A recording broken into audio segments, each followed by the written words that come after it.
Bismillah. Assalamualaikum warahmatullahi wabarakatuh.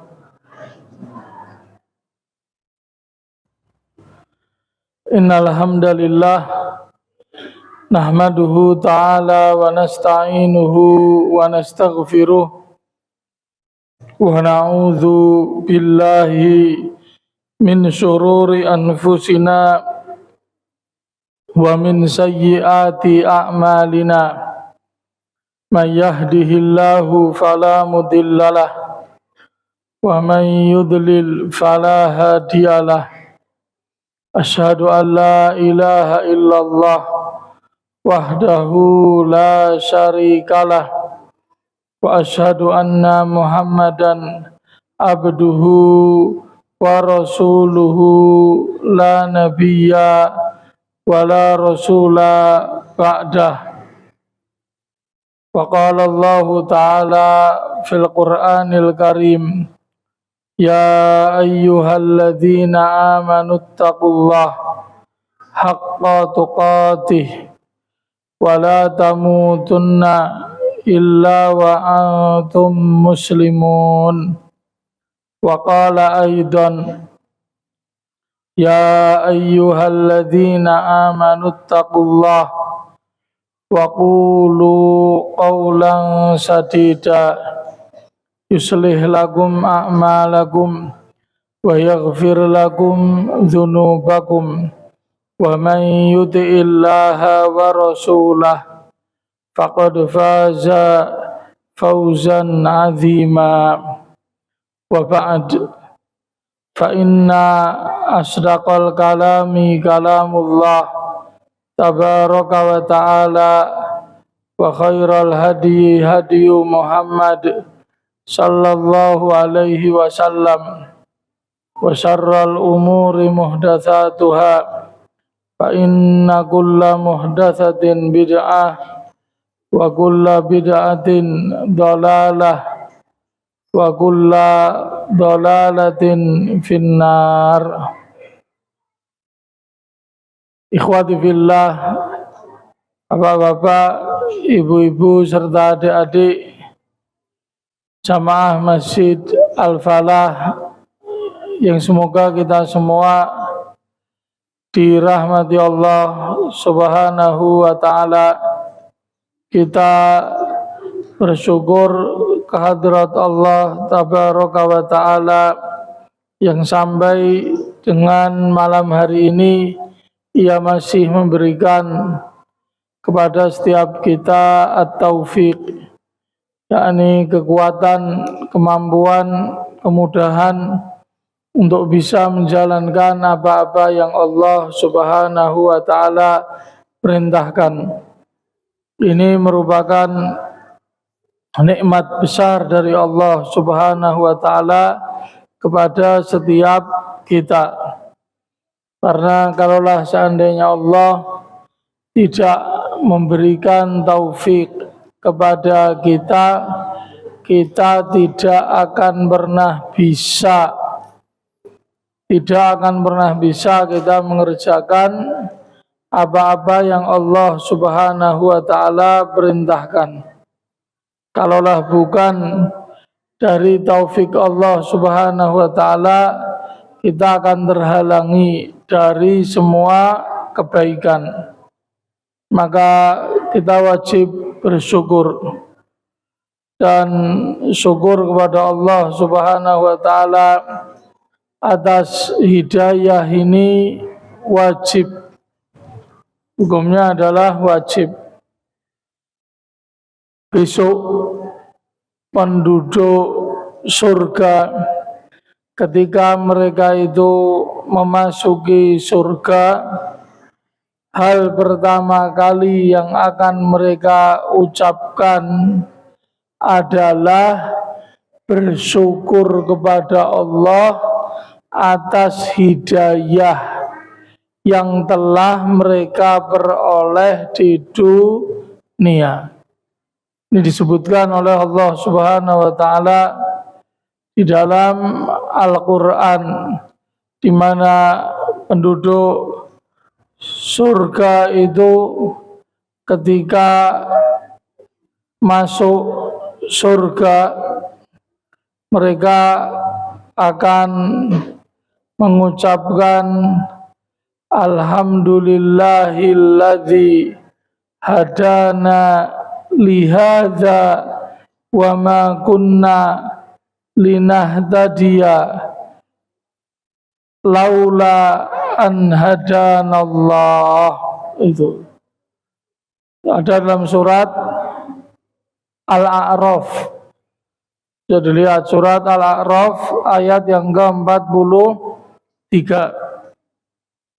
Kata Allah Subhanahu wa taala, wa naza'na ma fi sudurihim min ghillin tajri min tahtihimul anhar wa qalu alhamdulillahilladzi hadana lihadza wa ma kunna linahtadiya laula an hadanallah.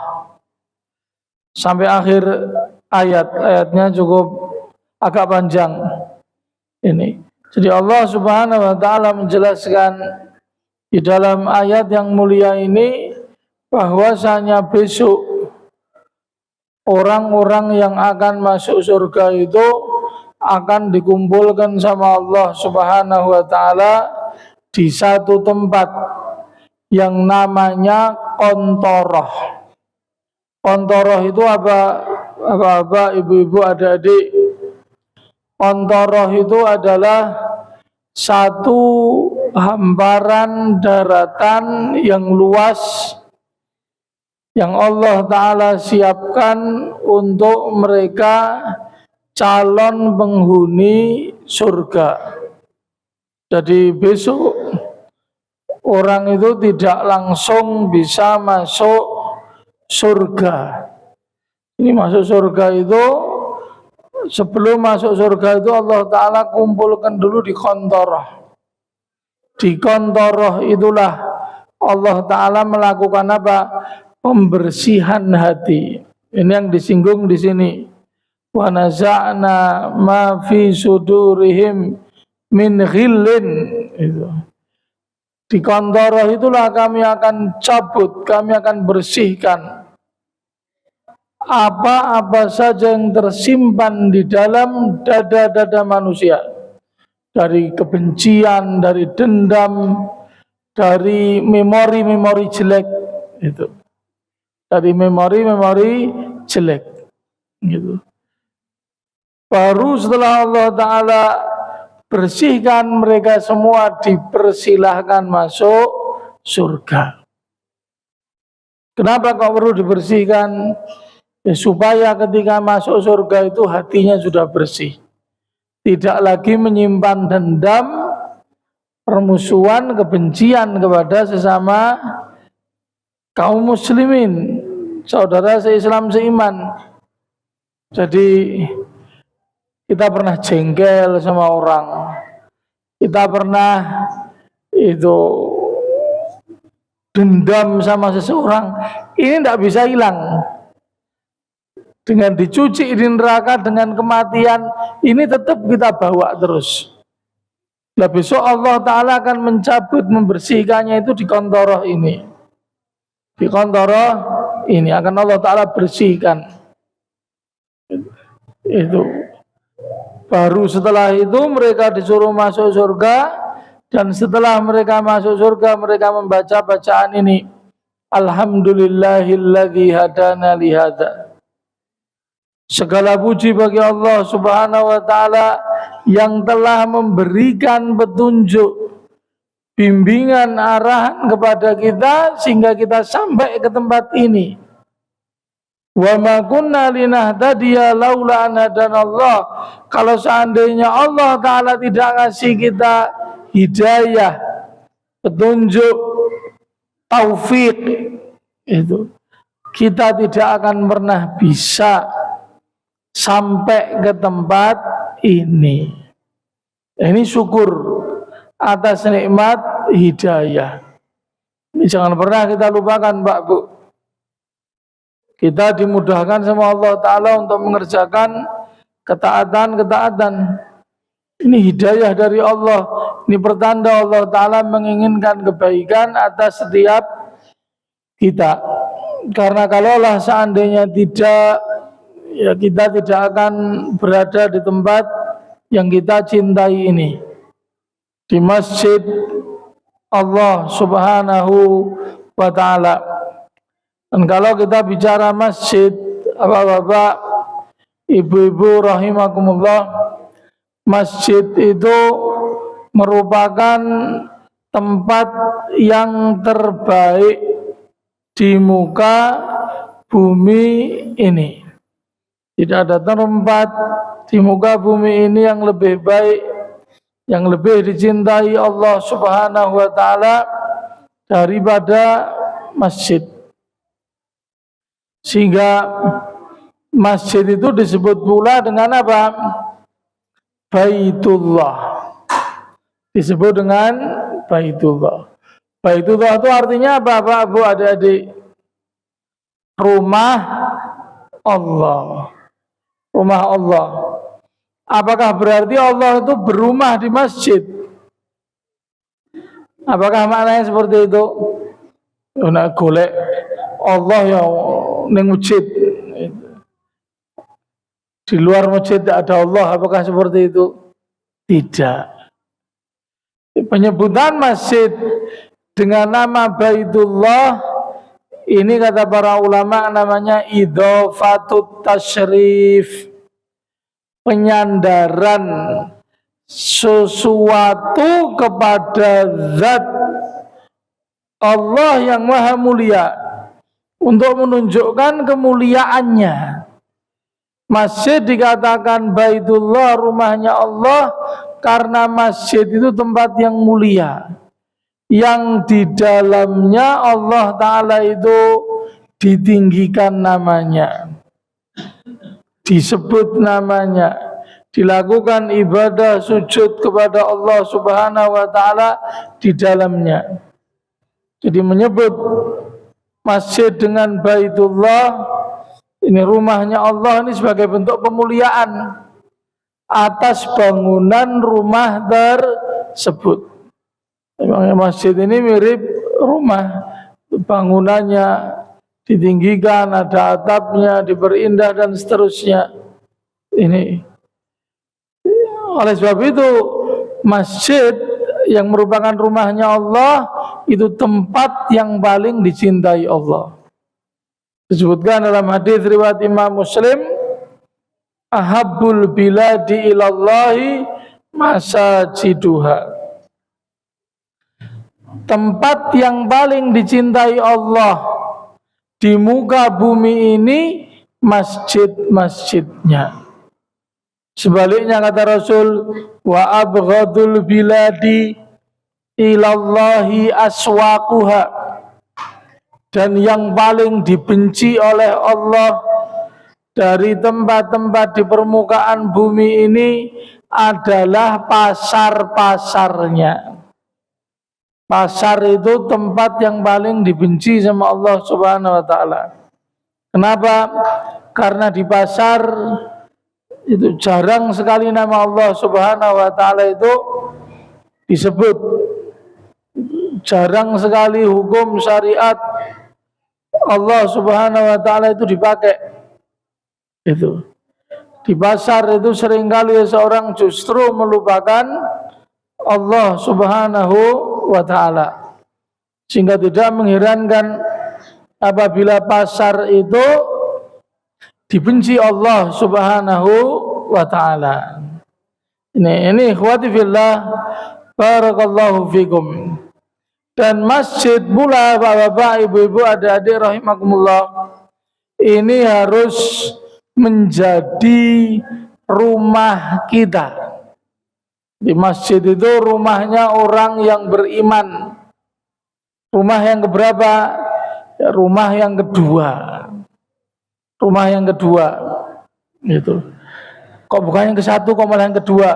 Ya, rumah yang ke satu itu ya rumah yang kita tinggali, yang kita selonjor, kita melakukan aktivitas-aktivitas keseharian kita, ini utamanya di rumah kita masing-masing. Nah, masjid itu rumah kita yang kedua, tempat kita untuk beribadah kepada Allah Subhanahu wa Ta'ala. Sebetulnya penomoran nomor 1, nomor 2 itu dari saya. Itu dari saya. Kenapa kok saya nomorkan 2? Ya karena banyak hal dari aktivitas keseharian kita yang ada yang tidak boleh dilakukan di masjid. Ada yang tidak boleh dilakukan di masjid. Dan itu boleh kita lakukan di rumah. Maka itu istilah dari saya, ya masjid itu bagaikan rumah kedua bagi kita. Bagaikan rumah kedua kita. Jadi kita memiliki 2 rumah. Rumah utamaku yang tak pakai aktivitas keseharianku. Rumah keduaku ya tempat aku meninggikan Allah Subhanahu wa Ta'ala, beribadah kepadanya di dalamnya, dan aku meninggikan dan menyerukan agamanya di dalamnya, itu di dalam rumah Allah Subhanahu wa Ta'ala. Jadi sebagaimana rumah kita itu ada di dalam hati kita, masjid itu juga harus menempati di dalam hati kita. Artinya kalau masjid ini juga rumah kita, kita akan bernyaman-nyaman, bernikmat-nikmat di dalamnya. Ini Rasulullah SAW menjelaskan keutamaan daripada menjadikan masjid seperti rumah kita. Itu orang yang menjadikan masjid seperti halnya rumahnya, itu ada keutamaan sebagaimana yang dijelaskan Nabi Sallallahu Alaihi Wasallam di dalam hadis riwayat Imam At-Tabrani, hadis yang sahih. Rasulullah beliau bersabda, al-masjidu baitu kulli taqiyin. Masjid itu rumahnya semua orang yang bertakwa. Wa takaffalallahu liman kana al-masjidu baitah. Dan Allah Subhanahu wa Ta'ala memberikan jaminan kepada siapa saja yang menjadikan masjid seperti rumah dia, dia perlakukan masjid seperti dia memperlakukan rumahnya. Contohnya apa? Kalau boleh saya berikan contoh yang sederhana, itu kita di rumah, kita tidak senang kalau rumah kita tuh ngeres, contohnya seperti itu. Kita tidak mau rumah kita kotor, itu rumah kita ngeres sidik langsung ngambil sapu, atau langsung suruhan, itu rumah ngeres sapu sih, misalkan seperti itu. Ini demikian pula masjid, dia perlakukan seperti halnya dia memperlakukan rumahnya, dijaga, dirawat, itu diperhatikan masjid tersebut. Allah Ta'ala menjamin bagi siapa saja yang menjadikan masjid seperti rumahnya. Apa jaminannya? Yang pertama, birrauhi, dengan ar-rauh. Ar-rauh itu artinya kelapangan, lapang, jembar. Itu lapang jembar itu maksudnya apa? Lapang jembar rezekinya. Lapang jembar rezekinya.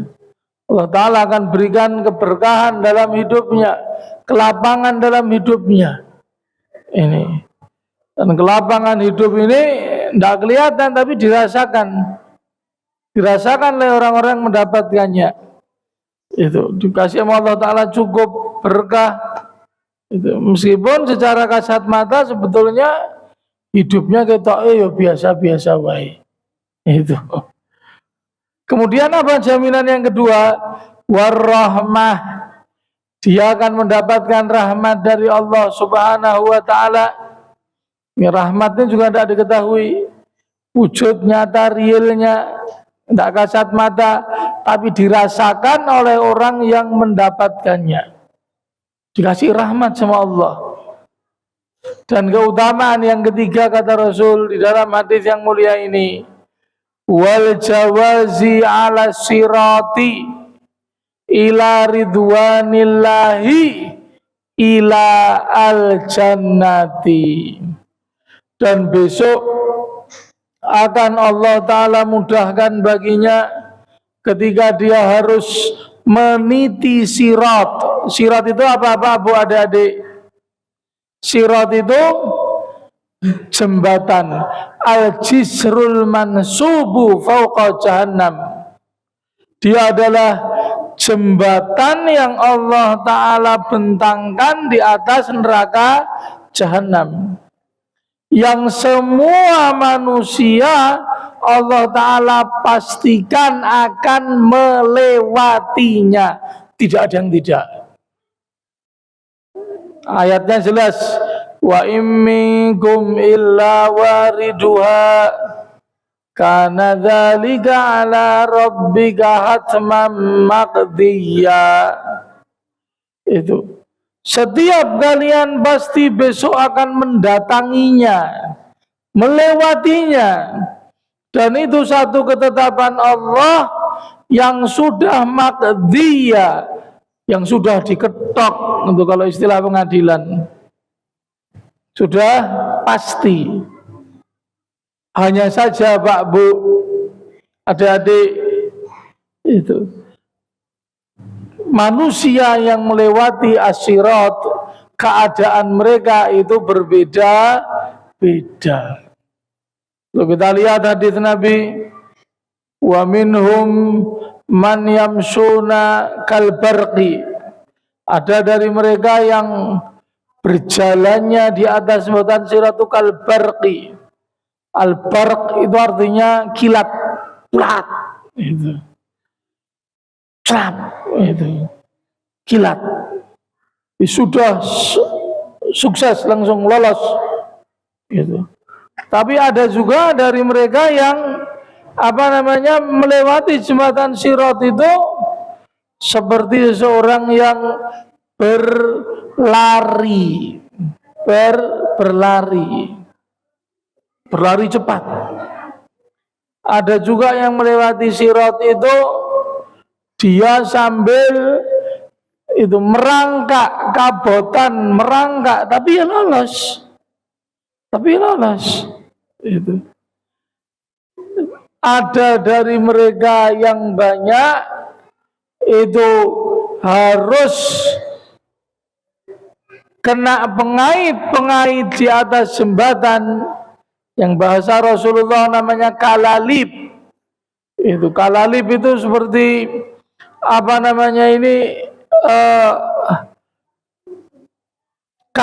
katrol yang narik orang yang melewati jembatan sirat, sehingga orang yang melewati jembatan sirat tersebut terjatuh dan nyemplung masuk api neraka. Wa na'udzubillahi minan nar.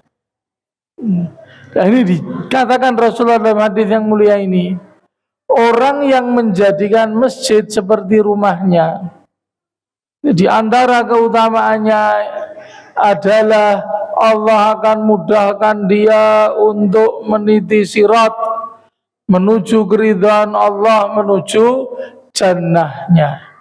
Hadis ini hadis yang sahih. Ini jadi keutamaan yang besar. Ini. Tapi tentu makna daripada menjadikan masjid seperti rumahnya itu bukan dia tidur di masjid, masak di masjid, terus itu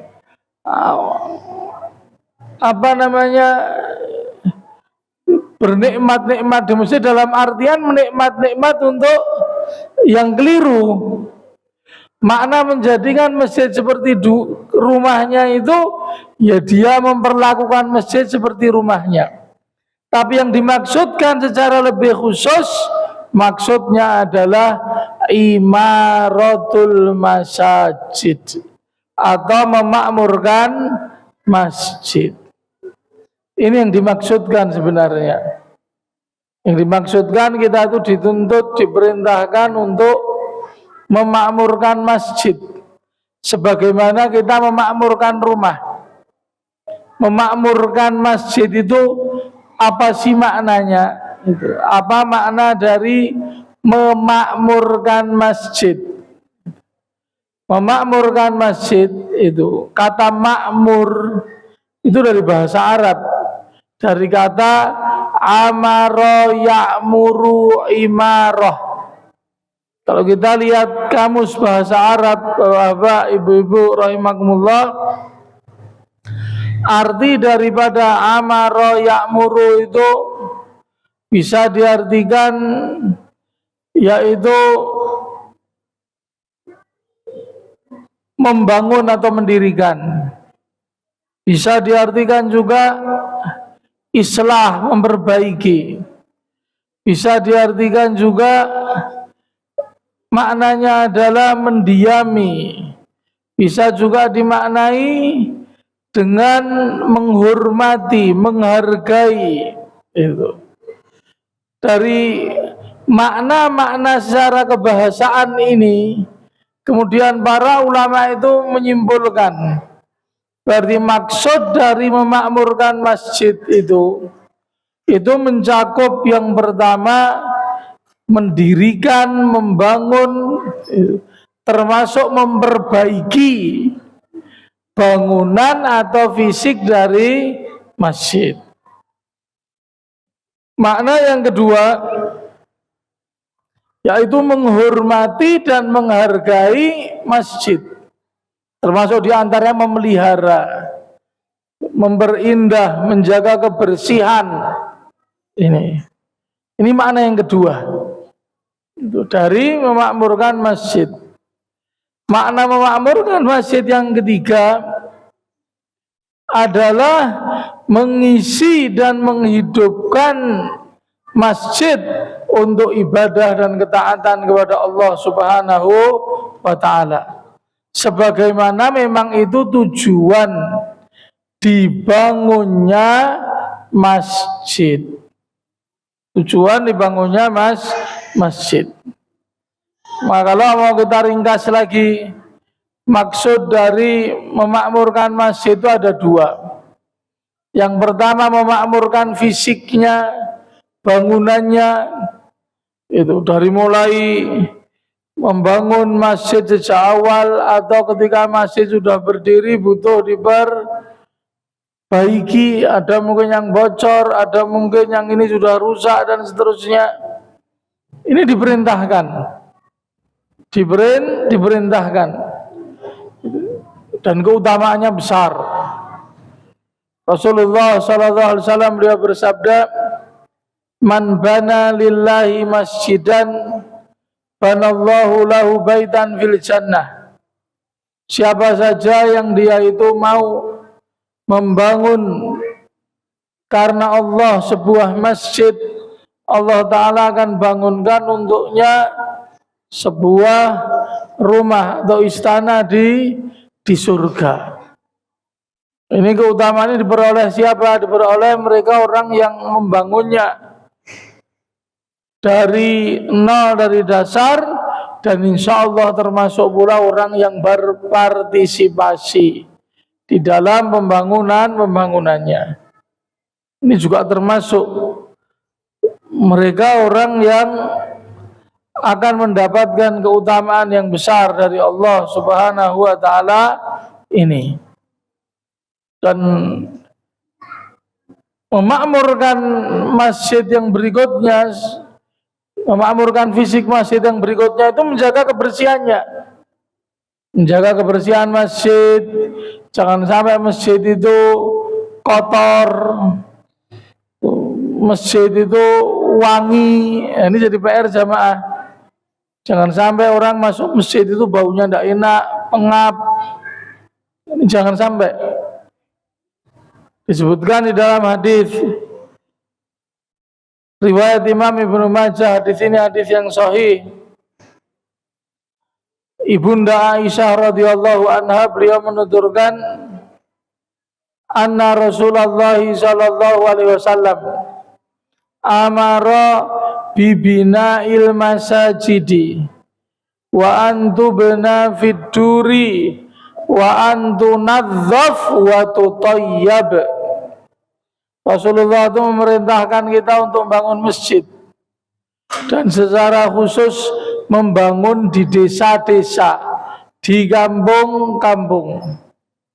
Dan masjid diperintahkan untuk dibersihkan dan dikasih wangi-wangian.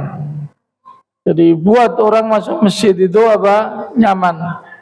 Masjidnya bersih, itu tidak ada debunya, tidak ada kotorannya, baunya juga wangi. Jangan sampai orang, maaf, sujud di karpet tapi karpetnya baunya tidak enak. Jangan sampai. Jangan sampai. Beli pengharum karpet. Ini juga ladang amal soleh. Yang beli tidak harus takmir. Salah satu jamaah misalkan dia beli pewangi ditaruh di masjid, dititipkan takmir, disemprotkan mas seminggu sekali. Kalau orang mau Jumatan, jadi orang sujud itu enak, misalkan seperti itu. Ini imam, tempat imam biar nyaman itu.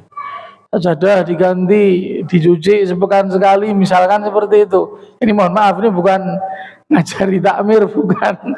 Tapi ini kita membahas masalah imaratul masjid.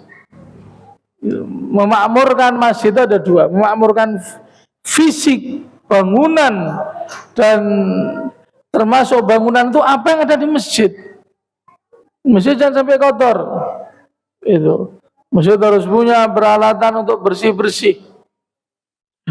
Dan membersihkan kotoran di masjid itu pahalanya besar. Pahalanya besar. Disebutkan di dalam hadis riwayat Imam Abu Dawud. Juga hadis ini riwayat Imam At-Tirmidzi, hadis ini sahih. Kata Rasul alaihi salatu wassalam, uridat alayya ujura ummati.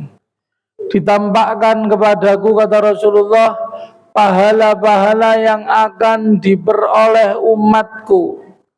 Apa kata Rasulullah? Hattal qudhatu yukhrijuhar rajulu minal masjid. Itu. Sampai pahala yang ditunjukkan kepadaku itu pahala menghilangkan qudhat. Qudhat itu kotoran serangga yang kecil. Ya, kalau di tengah-tengah kita ini paling gampang ya, qudhat itu seperti apa? Kotoran cecak. Kotoran cecak. Itu kan sering kali orang itu sholat di karpet atau mungkin di masjid yang tidak ada karpetnya, sering kali di pojokan itu ada kotoran kecil, kotoran cicak. Itu atau kotoran apa lagi? Yang kotor-kotor yang kecil-kecil lah. Itu lah. Kalau kita kemudian peduli dengan kebersihan masjid, kita ambil dengan tisu atau dengan kertas, atau mungkin kalau dengan tangan kita juga tidak apa, setelah itu kita cuci tangan dengan sabun, itu pahalanya gede, kata Rasul sallallahu alaihi wasallam, menghilangkan kotoran yang kecil yang ada di masjid ini.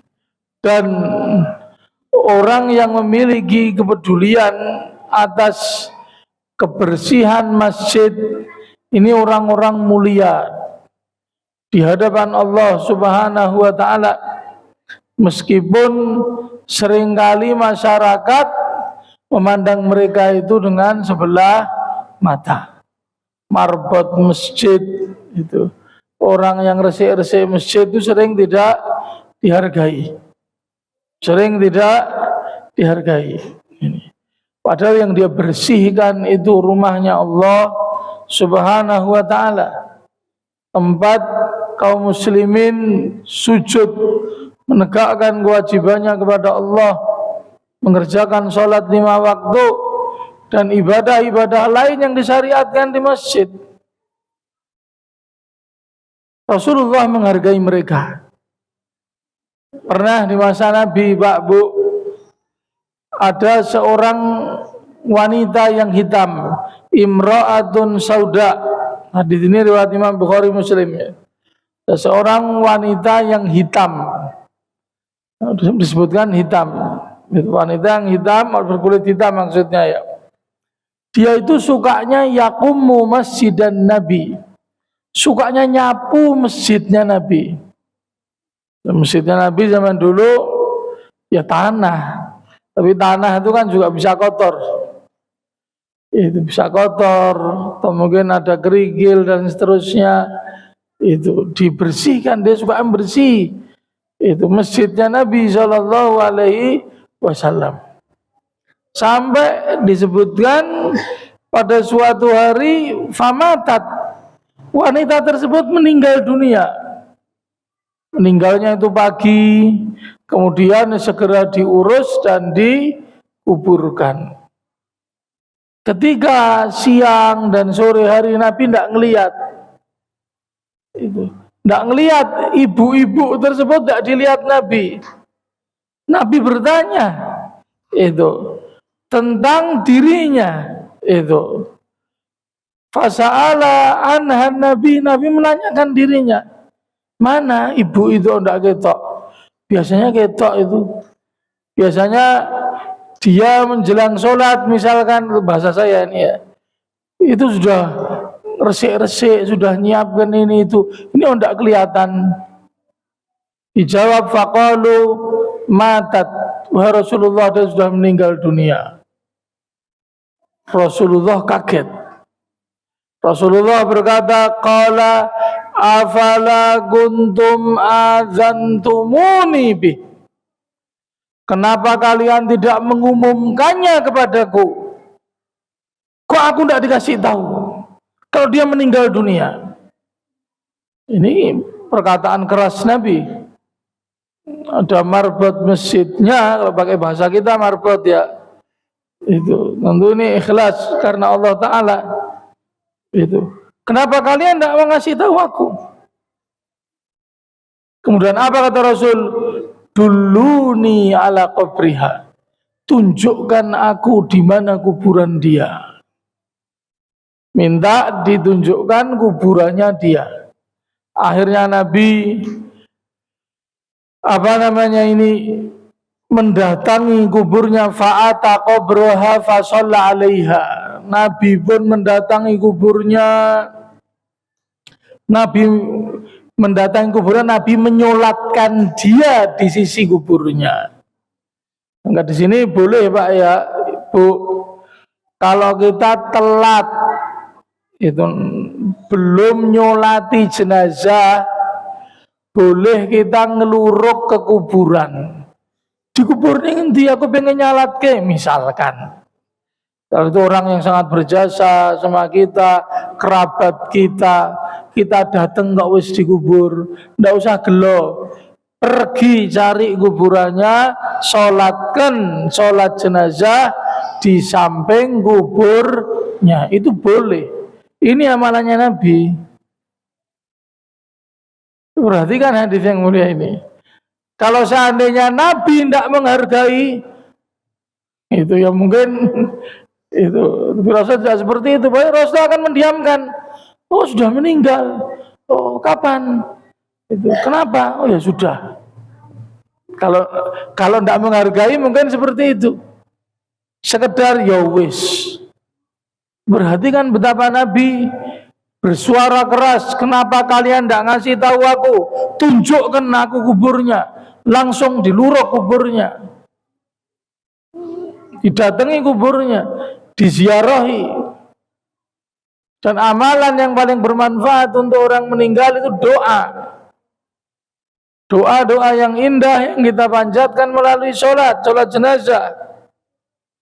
Itu. Maka sholat jenazah itu sunnahnya juga lama. Doakan, banyak doa yang diajarkan Nabi dalam sholat jenazah. Itu. Ini yang dikerjakan Rasul, memberikan manfaat dengan doa. Ya, kalau Rasulullah yang doakan, ya maka doa Rasulullah mustajabah, diijabahi oleh Allah Subhanahu wa Ta'ala. Ini membersihkan fisiknya masjid. Ini Dan Al-Imam Ibnu Rajab Al-Hambali beliau sampai mengatakan,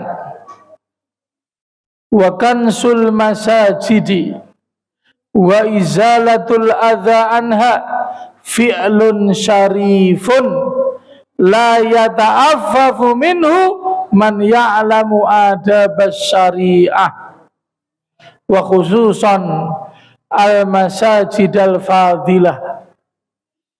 Kata beliau, nyapu masjid, menghilangkan kotoran-kotoran yang ada di masjid, ini fi'lun syarif, ini perbuatan yang mulia, yang seharusnya seseorang yang ya'lamu adab syariah, seorang yang faham agama, la yata'affaf, itu tidak bersikap jijik atau tidak mau atau emoh kalau bahasa kita untuk melakukannya.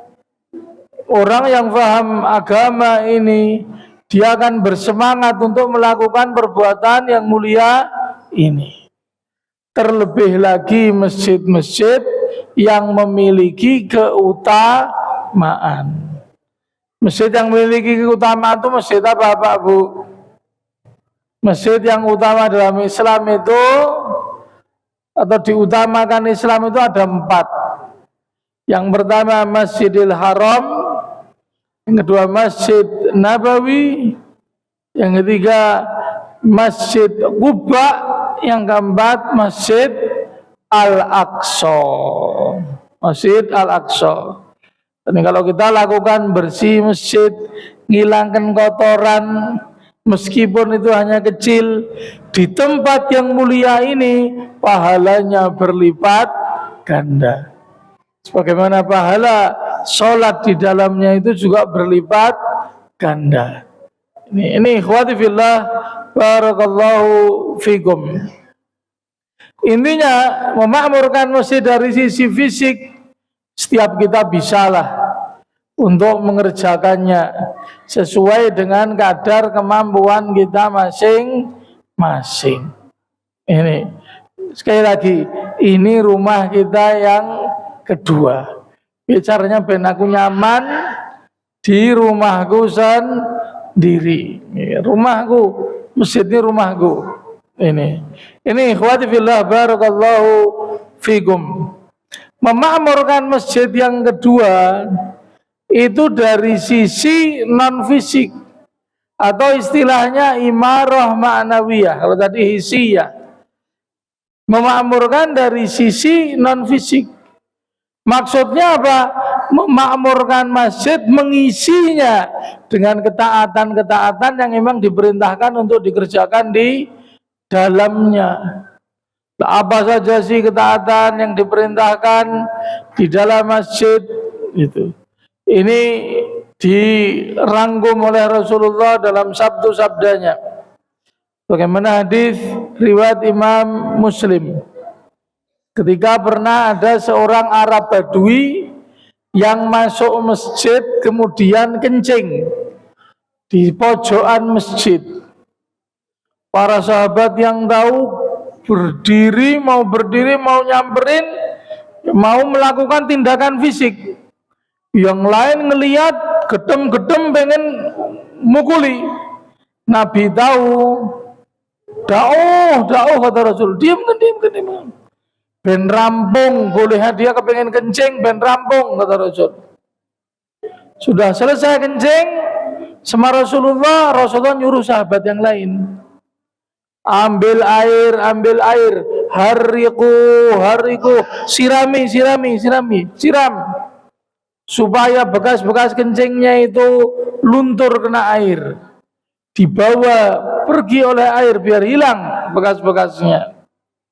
Setelah selesai, Rasulullah panggil itu orang Arab Badui, dipanggil orang Arab gunung, orang Arab desanya itu dipanggil. Kalau bahasa kita desa, Al-A'rab itu orang Arab yang tinggal di pegunungan, yang tidak berpendidikan, adabnya kurang.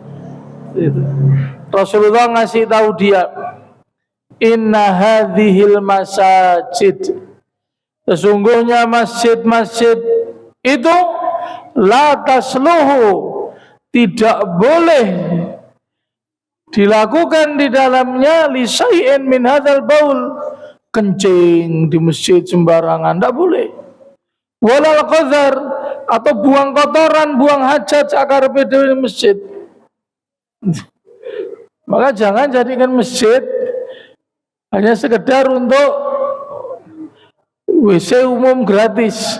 Ya, meskipun boleh-boleh saja, tapi bukan itu tujuan masjid itu didirikan. Masjid wajib punya lah untuk memfasilitasi jamaah, wajib punya. Tapi tujuan masjid itu bukan sebagai tempat untuk buang hajat. Kata Rasulullah, bahasa kita ya. Tapi apa kata Rasul? Innama hiya li dzikrillah. Masjid itu dibangun untuk menyebut namanya Allah, meninggikan namanya Allah.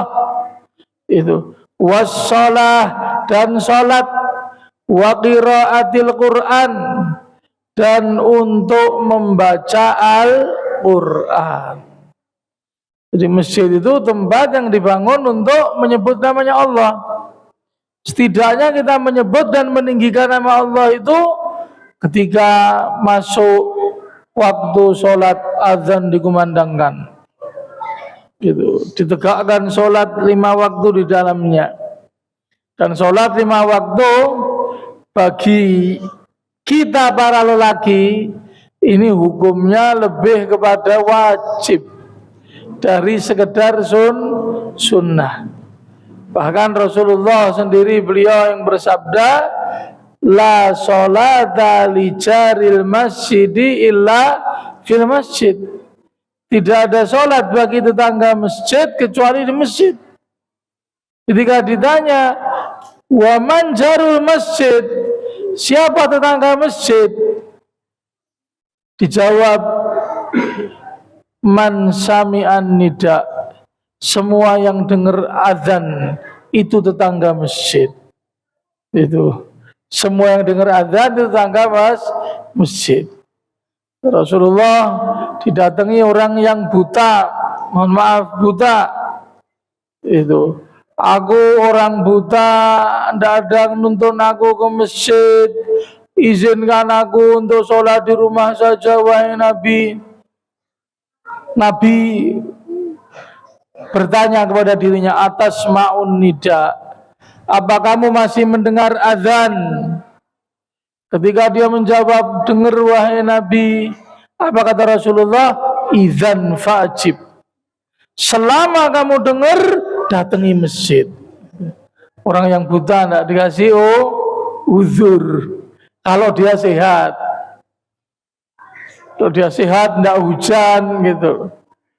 Itu, selama dia sehat tidak hujan ya tetap ke masjid. Tapi kalau hujan boleh sholat di rumah. Kalau tidak sehat boleh sholat di rumah. Selagi kita dikasih sehat, waras, wiris, yang masjid. Nah ini imaratul masjid. Termasuk itu zikrullah, itu majelis taklim, pengajian seperti kita ini loh. Kita ini namanya majelis zikir. Majelis kita ini majelis taklim, nama lainnya majelis zikir. Ini yang disabdakan Nabi dalam hadis riwayat Imam Al-Bukhari, idza marartum bi raudhatin min riyadil jannati farta'u. Kalau kalian melewati satu kebun dari kebun-kebun surga, singgahlah, bersenang-senanglah di dalamnya. Itu ditanyakan itu wa mariyadul jannah kepada salah seorang perawi hadis itu, apa sih yang dimaksudkan Rasulullah? Ini Anda ditanyakan kepada Rasulullah, maaf, ditanyakan langsung kepada Rasulullah, wa ma riyadul jannah ya Rasulullah, apa itu taman-taman surga wahai Rasul yang kau perintahkan kita untuk singgah mampir? Jawaban Rasulullah apa? Hilakuz zikri, halakoh zikir. Salah seorang perawi hadis namanya Imam Atha bin Abi Rabbah ketika menjelaskan hilakuz zikri majalisul ilmi. Majelis-majelis zikir itu majelis-majelis taklim pengajian. Makanya Allah Ta'ala menyebut para ulama itu dengan ahlu zikir. Fas'alu ahla zikri in kuntum la ta'lamun. Bertanyalah kepada mereka yang banyak berzikir jika kalian tidak tahu. Kalau kita lihat kitab tafsir, para ulama mengarahkan ahlu zikri humul ulama. Ahlu zikir itu para ulama. Karena orang yang memiliki ilmu agama akan senantiasa ingat Allah di setiap waktu dia, meskipun lisannya tidak sedang menyebut nama Allah. Orang yang tahu ilmu agama mau masuk WC aja ingat Allah kok. Oh sikil kiwose. Dia tidak buru-buru baca bismillah se. Tidak buru-buru baca doa satu lagi. Allahumma inni a'udzubika minal khubzi wal khaba'ith. Orang yang tahu agama, maaf, dalam kamar mandi dia sudah melepaskan mungkin pakaiannya. Ketika dia mau buang hajat, ingat Allah lagi. Aku jangan menghadap sana, aku tak madhep situ. Sana itu arah kiblat atau belakangi kiblat. Aku menghadap ke arah utara atau selatan. Itu mengingat Allah itu. Ini kita ngomong yang sederhana. Urusan keseharian yang sering dilupakan. Kalau kita bicara yang lebih kompleks, orang yang paham agama masuk pasar baca doa, transaksi-transaksi yang akan dia lakukan dia timbang secara syariat boleh dia lakukan, menyelisih syariat dia tinggalkan, dia tidak butuh. Ingat sama Allah, ingat hukum Allah, dia amalkan dalam kehidupan meskipun lisannya tidak sedang menyebut secara langsung. Ini balik tadi, makna daripada mengingat Allah ini diantaranya di masjid, majelis taklim. Maka alhamdulillah masjid ini menyediakan majelis taklim. Ada yang bulanan seperti malam hari ini, tapi juga ada yang ba'dal maghrib sampai isya. Ini kita manfaatkan, ngaji di masjid, ben tambah pinter, biar pengamalan kita atas agama Allah ini semakin tambah dan meningkat, jadikan kita lebih taat, lebih soleh, lebih baik. Ini bapak-bapak, ibu-ibu, adik-adik rahimakumullah. Ini wa qiraatil Quran dan ngaji, TPA buat anak-anak, juga TPG atau TPA istilahnya buat bapak-bapak, buat ibu-ibu. Jangan sampai kita tidak bisa ngaji, jangan sampai sinau pumpung seurip itu sinau ngaji itu rugi orang kalau tidak bisa ngaji, rugi besar. Ini masjid ini madrasah kita untuk kita meningkatkan pemahaman agama kita, termasuk memakmurkan masjid diantaranya ya ibadah-ibadah lain yang dibolehkan itu untuk dikerjakan di masjid. Ini seperti sebentar lagi insya Allah ada hari raya Idul Adha, itu masjid itu mengadakan kepanitiaan kurban. Ya, tentu kita hidup di masa kita ini tidak seperti di zaman dahulu kala ya. Kalau zaman dahulu kala, zaman Nabi itu mereka Rasulullah dan para sahabat itu membelih kambing sendiri-sendiri, menyembelih masing-masing di rumah mereka masing-masing. Itu meskipun Rasulullah juga pernah buat kepanitiaan, pasrahkan kepada Ali, itu juga pernah. Artinya ini kita makmurkan Idul Kurban melalui kepanitiaan kurban yang diselenggarakan di masjid-masjid kaum muslimin, tak terkecuali di masjid yang kita cintai ini, Masjid Al-Falah. Ini juga bagian dari menghidupkan syiar Allah Ta'ala yang agung. Ini di bulan haram. Nah, kita ini di bulan haram ya. Kita ini di bulan Zulqa'dah. Malam ini tanggal 11. Malam ini masuk tanggal 11. Insya Allah 1 bulan ke depan itu sudah hari raya Idul Adha. Harus kita siapkan dari sekarang itu azam, keinginan untuk berkurban. Sisihkan sebagian rezeki kita untuk mengamalkan itu apa yang diperintahkan oleh Allah Subhanahu wa taala, fasalli li rabbika wanhar. Tegakkan salat untuk Rabbmu dan sembelihlah binatang kurban. Sedikit tentang kurban ya. Rasulullah itu setelah diperintahkan Allah kurban, setiap tahun mesti kurban. Sebagaimana dituturkan oleh Ibnu Umar, aqama Rasulullah sallallahu alaihi wasallam fil Madinati asyra sinina yudhi. Rasulullah itu tinggal di Madinah 10 tahun, setiap tahun mesti kurban. Setiap tahun mesti kurban. Hukum kurban itu apa? Hukum kurban pendapat yang insya Allah dalam hal ini lebih kuat, wajib bagi yang mampu. Bagi yang mampu nggih wajib. Tapi kalau kita tidak mampu ya tidak wajib. Ini kok sampai wajib bagi yang mampu? Karena memang ada dalilnya. Kata Rasulullah, man kana indahu sa'atun walam yudahi fala yaqrabanna musallana.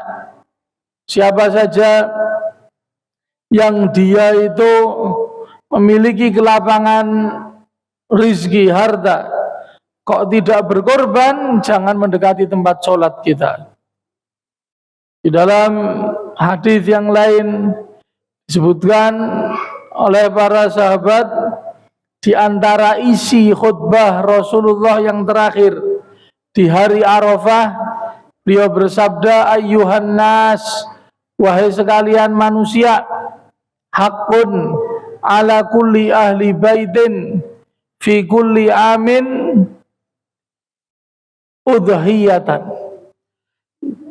Jadi wajib bagi setiap itu rumah setiap tahunnya menyediakan seekor binatang sembelihan.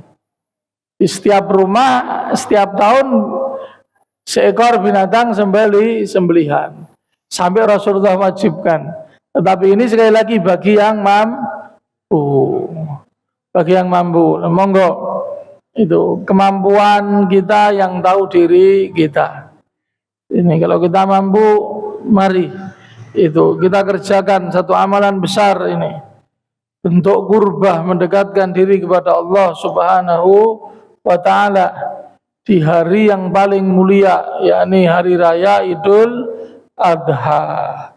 Itu sisihkan seekor kambing, itu bisa untuk satu keluarga, atau bisa juga kita ikut patungan sapi, maksimal ber-7 itu maksimal ya. Kalau seandainya sapi satu dipikul orang 2 itu boleh, 3 orang boleh, 1 orang boleh. Itu kalau dia memang mampu, aku sapi sisi aku tok misalkan, istimewa. Itu istimewa. Jadi kalau tidak, seekor kambing itu sudah mencukupi untuk satu keluarga. Tapi tetap ya yang mengeluarkan duit satu, apakah ayahnya atau mungkin yang punya duit ibunya, ya ibunya kurban untuk keluarga itu boleh. Tapi bukan maknanya ya, satu rumah urunannya duit biro atau wedhus siji urunan, itu salah. Kalau seperti itu salah. Yang mengeluarkan satu orang, tapi di atas namakan satu keluarga. Wallahu a'lam. Ini sedikit Tazkirah dari saya pribadi, untuk saya pribadi dan antum sekalian, itu membangun semangat untuk memakmurkan masjid, memakmurkan bangunan, juga memakmurkan fungsi daripada masjid itu sendiri. Jangan sampai masjid kita itu tidak makmur, fisiknya elek, ora rupa.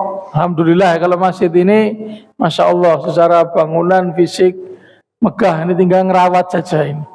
Tinggal ngerawat. Ini harta-harta kaum muslimin yang diwakafkan untuk rumah Allah. Allah Ta'ala yang mengganti. Insya Allah di dunia sebelum di akhirat, dan akhirat itu pasti kita jamaah masjid punya PR nih untuk ngerawat bangunan yang Masya Allah yang indah ini. Banyak masjid-masjid di luar sana yang masih ora kopen itu. Nah ini yang menjadi PR kita. Ini PR jamaahnya bil khusus ya. Mungkin sebelum saya akhiri ada yang mau ditanyakan, silahkan Bapak Ibu rahimakumullah.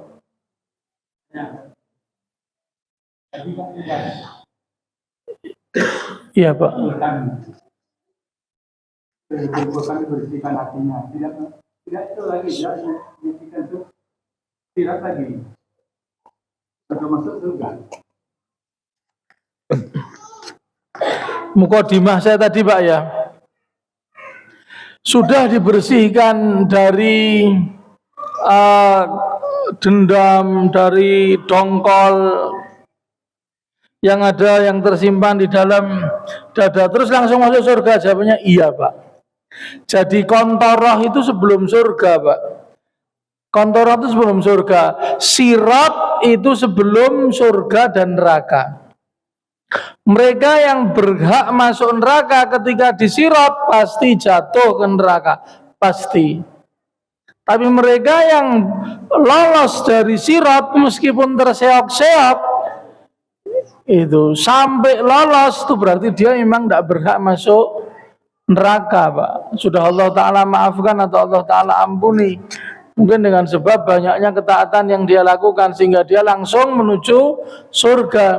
Tetapi sebelum surga dia harus dibersihkan dulu yang namanya kontoroh. Itu jawaban saya Pak. Paham ya Pak? Yang lain barangkali ada Pak, Bu, ada adik. Tidak ada? Kalau tidak ada kita cukupkan. Itu Bapak-bapak, Ibu-ibu, adik-adik rahimakumullah. 1 jam 2 menit berjalan ya. Lebih sedikit itu. Mudah-mudahan bermanfaat apa yang kita kaji, kita pelajari pada malam hari ini, dan mudah-mudahan kita bisa mengamalkan apa yang telah kita ilmui. Kita akhiri dengan doa kafaratul majlis. Subhanakallahumma wa bihamdika asyhadu an la ilaha illa anta astaghfiruka wa atubu ilaik. Assalamualaikum warahmatullahi wabarakatuh.